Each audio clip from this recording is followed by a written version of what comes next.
You have evidence that you did pay? No, I did not. He did move other tenants in, including his drug-addicted sister. He had changed every single one of the locks. Over a year, we tried to get access. The floor was slanted, so the new fridge they brought in, the motor went out because it was stressed. I swore the place was cursed. Problems with the leases that I had helped move in, so I decided to abort mission and leave. This guy rented a house from this lady, and then he moved his tweaker sister into the basement to cover costs. Sometime after, he moved out claiming his house was cursed. I am certain this enhanced level of paranoia had nothing whatsoever to do with the drugs being smoked in the basement. Then again, who knows? This guy is way off kilter, but he plays his entitlement card early and often, which tells me he genuinely believes the rules of reality don't apply to him. He had to go because the appliances were stressed out, and his commute to society was too hard. Let's roll nose. So you're asking for a judgment in the amount of over, the jurisdictional limit here is 10,000. So you're asking for, but your position is apparently he owes you a lot more than that. And how is it that he owes you that amount of money? The defendant lived in our rental for over 3 years, and during that time, he continually got further and further behind. And in the process of us trying to work with him, he ended up owing us over the $10,000 limit. I did put that on there that it was strictly for rent, utilities, and very minimum late fees, which are actually, we filed in the court, Your Honor, and it shows we kept a very detailed record of the monies that were owed. Okay, so how much was the rent per month? His rent, Your Honor, was $1,249. And it was reduced because it did need. Hang on just a second. How much did he pay each month? Because it's hard. This is kind of confusing. So he would pay like $400, $900, $250, or for what exactly? And so what months are missing on the rent? Okay, if you go ahead and look in the documentation, I have it in front of me. Okay, it's completely detailed, and even the individuals that he moved in without our knowledge, when we found out about it, they would pay part of the rent to us per the deal they made with him, and we would deduct that. So even if it was the people that he moved in, we gave him credit for any monies that were paid to us, and they were deducted from what his payment should have been during that time of the $1,249 payments. There were times, Your Honor, where... Hang on just a minute. Okay. When did he move out? I found out that he had moved out on, I have a text message from him on October 15th. He hadn't given us notice prior and had even agreed in another text message that he was going to work with another individual to help get caught up on his rent. And so your position, I see at the total, basically, over this tenancy, what was due was $48,150, but he only paid $36,000, and based on missing rent or not paying as much as he should have, basically. Correct. And all you'll see there, Your Honor, every time someone else paid, one of the people that he'd moved in, we gave him full credit for that, and even took money off. And I see that where you just paid different. Okay. Correct. All right. So let me hear from Mr. Arneson. Hello, Your Honor. Hi there. Could you raise your right hand, please? Yes, Your Honor. You swear and affirm the information testimony you provide will be the truth, the whole truth, and nothing but the truth? So help me God. You put your hand down. What's your position on what I just heard? Basically, that you were not paying full rent and other things to the tune of, according to their records, nearly 11,700. Your Honor, when would be the appropriate time to call for a continuation so that I may gather more information? That was about an hour and 15 minutes ago. Okay, because we went to mediation and I tried to resolve the issue and they didn't agree. Right. That's why we're in trial. That's what happens when you don't agree in mediation, is you go to trial. Okay. So I have no evidence gathered for this case.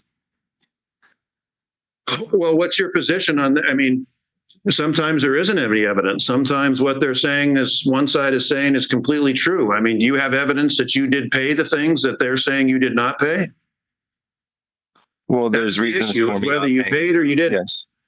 Right, Your Honor. No, I did not. You did not pay? No. And there's reasons. Okay. So what would you need a continuance for if you basically were kind of in agreement on what the facts are? Well, we're in agreement to the rent. The agreements that we made are different than the terms that were originally outlined in our paperwork. What's your position?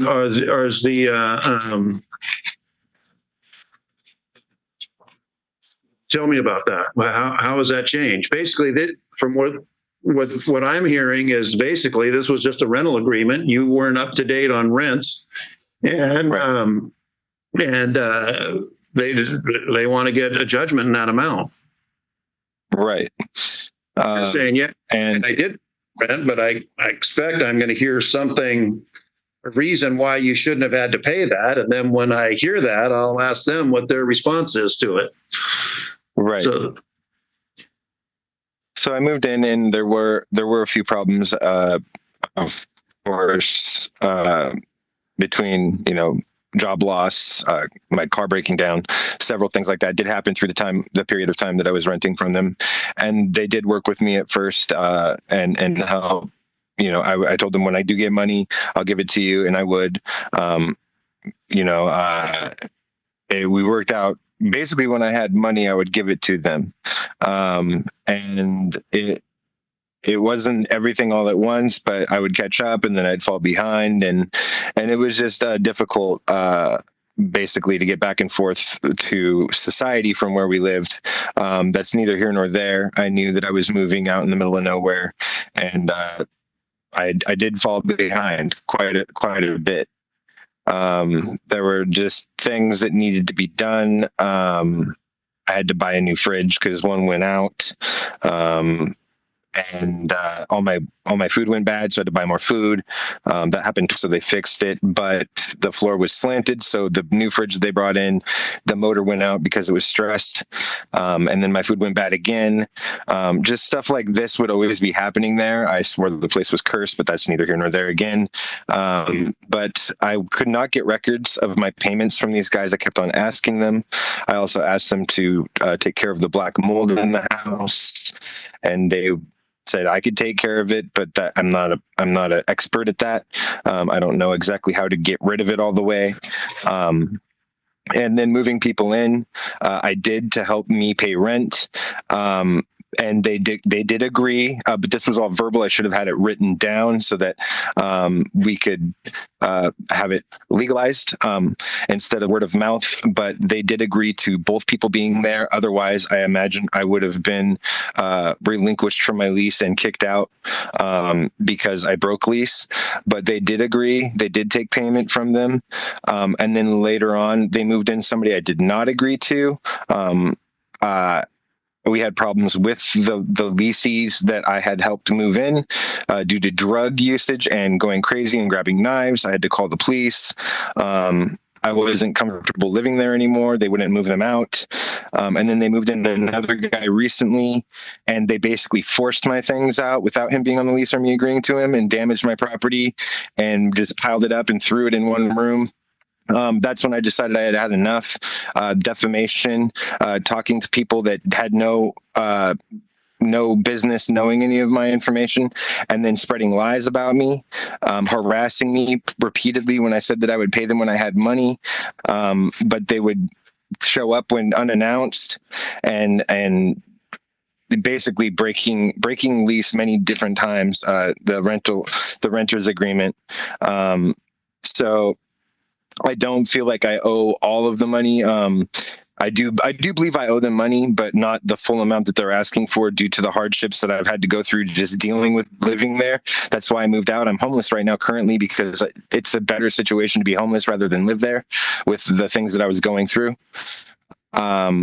So I did move out due to this other individual moving himself in and forcefully moving my things out of the places that I was still renting. They informed me that I would still be paying the same amount and that these people would be taking and occupying space that I had originally rented. And that was not our agreement. So I decided to abort mission and leave. And I said, if you want to come after me in court, that's fine, but we can work something out once I get back on my feet. But they decided to take it to court. So here we are, sir. And I still don't know how much I owe because they wouldn't give me the records, but now they have them. So. Well, there were the exhibits that were submitted, and they have documentation of all the thing. And according to them, you're about 11,000 into the hole. And so, but they're limited on what they can get here in small claims. The judgment would only be in 10,000. I understand that, Your Honor. On paper, yes, that's what it looks like. Yeah. So, ma'am, I'll come back to you. What's your response to what you heard? Again, Your Honor, this case is not about any issues as far as any damage that we might have found after we went to look at the rental approximately the 18th of October. This is strictly monies that he owed us for rent, water, garbage that he never put in his name during the 3 years he was there, and very minimal late fees that we charged him. He did make several statements in regards to other people being there. We never rented to anyone except for him. He did move other tenants in, including his drug-addicted sister, who was underneath the rental smoking drugs and stuff. But anyway, we never agreed to anyone else being moved in until after he'd already done it. Apparently, they were paying him money for rent. So essentially, he sublet without our knowledge. The deal we made was that they would pay rent to us and we would deduct it from his monthly fee, giving him all of the credit. I do have on my phone, I do have text messages where on the 15th of October, he said that he had moved out.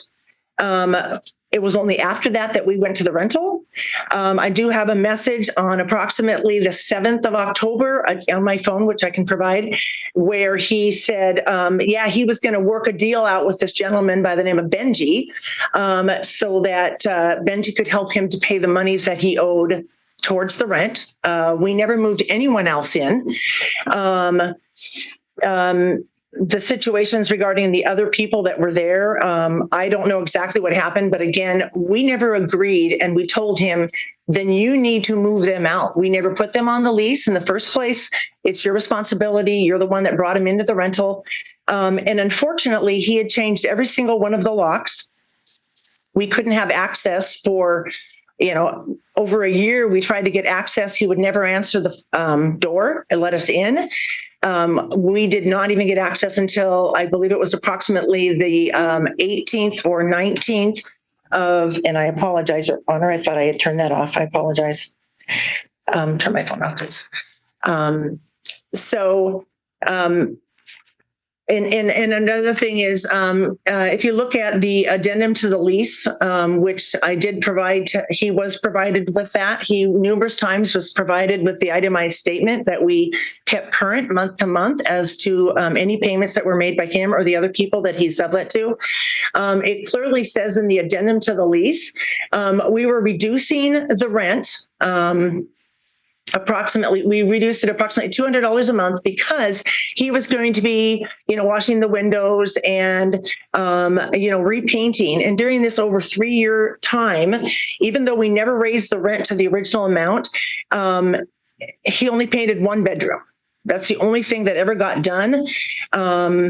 And again, I've got documentation in regards to all the damage that was done when we actually took possession of the unit, approximately the 18th of October. But that's not even the issue today. The issue is the monies that he owes for back rent and utilities. Correct, right. Your Honor. It has nothing to do with any of the damage that we have documentation to. That would be a separate matter if we were to proceed. So, Mr. Arneson, I'll give you the final word here. Yes, Your Honor. I scraped popcorn ceiling halfway through the whole entire house. Also painted two of the bedrooms more than once because of these roommates that they did agree to. They actually knew one personally for ever since she was a little girl in that town.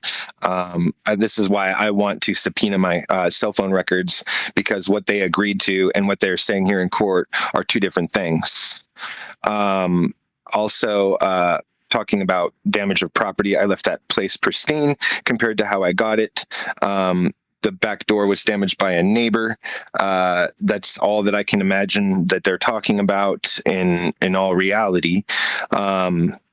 But moving this Benji guy into the house was completely their decision. They got together with the roommate that is still there, but they're kicking out also, and conspired to get me moved out by force before they went this legal route.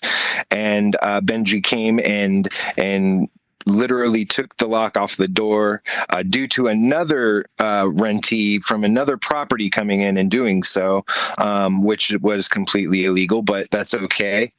The cops told me that I should take this to court due to them breaking the lease in several different instances.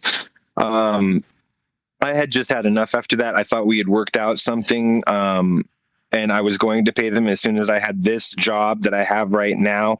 I was going to start making payments again, even after I had moved out. But when they said they're bringing me to court, I said, okay, well, let's go to court then. So I agreed and waited for them to bring me to court, and here we are. They wouldn't give me my amount that I needed records of. I kept on asking and asking, never got it. Now they have it at court. I just believe that due to the stress, defamation, and harassment that I've repeatedly gotten from them, moving people into the house and forcefully moving me out and acting like I moved on my own accord is completely fabricated. They know this Benji guy. They've made this move all on their own. I had nothing. I didn't know this guy from Sam or Adam until he was already in the house and had access to it. I did change all the locks because there was tweaker people coming in my house when I was at work that they had continued to let stay there. I told them that I'm afraid because she was walking around with a knife and screaming in the middle of the night, breaking my sleep. But this was somebody that they knew and cared about. They wanted her there to get sober and just give her a chance to get sober. And all this is in text messages that I really wanted to subpoena my cell phone records for so that I could show this to the court and make a fair and just ruling. But if we don't have time for that, then it's just my word against theirs and paperwork that's been printed up. Beyond that, all I have to say is for the amount of neglect this property has received and the amount of defamation to my character due to all the neighbors and everybody around, that they would go knocking door to door talking about me badly and harassing me repeatedly at work and just blowing me up when I told them that I would get a hold of them when I had money, but they kept on going and going every day. Like I was like, what do you want me to do? Rob a bank? Like I'll get you the money when I have it. And it just got to a point where I had to block them. And I told them, I'm moving out. I have damaged properties. I took my time to move all my things as soon as he was coming in and cleaning the place. Unannounced. I had no idea who this character was, but they're outside meeting with him, taking payment and making agreements with him when I didn't agree to him being there. So I just decided to leave, Your Honor. I don't know this guy. I don't know who he is. I don't know if he's going to steal my stuff or destroy it any more than they already had. So I took my things, I put them into a storage unit, and now I'm living out of my car until I can get the money up to get my own place again. I just didn't want them to do anything more. But yeah, the reason that I did change the locks, Your Honor, and I did change the locks, and they did have access to the key, which is also in cell phone records. I left the copy of the key next door to a person that they also knew for their entire life. She actually helped born her when she was a nurse, supposedly. So my next door neighbor had the key. They're a trusted individual between both parties. She had a key to my house. She knew that. It's not that I wouldn't give her a key or unlock the door. That's all bullcrap. they had full access to my house. The only reason that I wasn't there was because I was at work and I told them where the key was. So all of this stuff is completely fabricated. They're trying to make me look bad. I get it. But in no way, shape, or form is that true. They always had access to the house. I only changed the locks because I was afraid that bad characters had access to my house, because supposedly these two other people that I moved in, one was a drunk and one was on meth, they had lost the keys. As soon as I made them copies, they lost them. So I changed the locks. And I let the landlords know that that's why I changed the locks. It's not to force them out. That's illegal. I let them have a copy. It was right next door anytime they needed to access my house when I wasn't there. So that's all fabricated, Your Honor.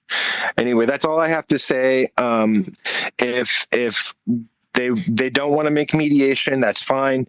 I was willing to go that route, but they want to go this route. And I really would like a continuation so I could get these records to prove that they're lying. Okay, so